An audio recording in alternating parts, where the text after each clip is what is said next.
দেখবে না কেউ। এ জীবনে তুমি ছিলে এমন একজন যাকে বিনা কারণেই ভালোবেসেছে আমার এ মন। আর আমার ভালো থাকার জন্য শুধু তোমাকেই ছিল প্রয়োজন। আমাদের মধ্যে রক্তের কোনো সম্পর্ক ছিল না, তবে আমি দুজনের রক্ত এক করতে চেয়েছিলাম, আর তুমি করলে বিচ্ছেদের আয়োজন। এমন একটা সময় ছিল, একদিন কথা না বললে ওই দিন ভালো যেত না। আজ বহুদিন হয়ে গেল তোমার সাথে কোনো কথা হয় না। আজ বহুদিন হয়ে গেল দেখি না তোমার ছায়া।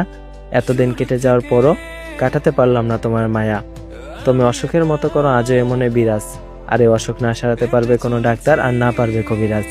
হয়তো ভালোবাসাটা এমনই, কেউ না পাওয়ার রোগে ভোগে আর কেউ থাকে সুখে। এই যে আমি তোমাকে না পাওয়ার রোগে ভুগতেছি, আর তুমি আছো সুখে অন্য কারো বুকে।